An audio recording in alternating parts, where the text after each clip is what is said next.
السلام عليكم ورحمة الله وبركاته.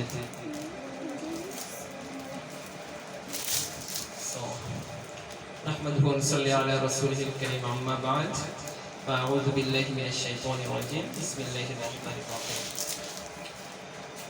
তোমরা এখানে হচ্ছে আমাকে আগে কে দেখছো? নাফিস। আর কি আমাকে কে কে দেখছো? হাত তুলো তো একটু। সবাই আমাকে দেখছো, বাট আমার শুধু মনে আছে নাফিসকে, কারণ নাফিসের কথাবার্তা, নাফিসের আবৃত্তি অনেক সুন্দর, তাকে আমি মনে রাখতে পারছি। আচ্ছা আচ্ছা, তোমরা হচ্ছে কে কোন ক্লাসে পড়ো? তোমরা ক্লাস 3 তে কেউ পড়ো? তুমি ক্লাস 2, ক্লাস 1, তোমরা কোন ক্লাসে পড়ো? তোমরা ক্লাস 4, 6 কে 4 জন। আর তুমি? তুমি 4। আচ্ছা, তো তোমাদের সবাইকে এখানে দেখে আমার অনেক ভালো লাগতেছে।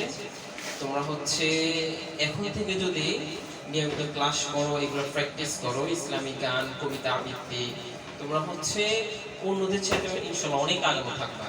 বুঝছো? তোমাদের ক্লাসে অনেক স্টুডেন্ট আছে যারা হচ্ছে কবিতা আবৃত্তি ভালো তোমাদের মতো করতে পারে না, বা এগুলো করার সুযোগ পায় না, কিন্তু তোমরা সুযোগ পাইছো, তোমরা এটাকে সঠিকভাবে ইউটিলাইজ করবা, ঠিক আছে?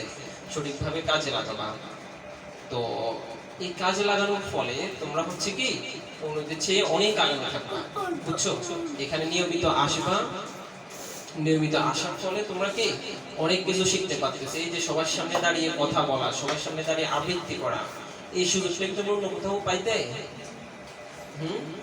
এই যে অল্প কয়েকজন মানুষের সামনে, এখানে যে অনেক মানুষ, তাও কিন্তু না। তোমরা এখানে প্র্যাকটিসের মধ্যে যাচ্ছ, একদিন দেখবে তোমরা অনেক অসংখ্য শত শত হাজার হাজার মানুষের সামনে তোমরা কি আবৃত্তি করতে পারবা, তোমরা গজল, ইসলামী সঙ্গীত গাইতে পারবা। বুঝছো? তো তোমরা এখানে নিয়মিত কন্টিনিউ করবা। আজকে বৃষ্টির মাঝে যে তোমরা আসছো, তো তোমাদেরকে দেখে অনেক ভালো লাগতেছে, অনেক কষ্ট করে আসছো, তো এটা কন্টিনিউ করবা। আমি ইনশাআল্লাহ মাঝে মাঝে আসবো, তোমাদের সাথে আমার দেখা হবে। এই আর কি, সবাই আমার জন্য দোয়া করবা। ওকে, আল্লাহ হাফেজ।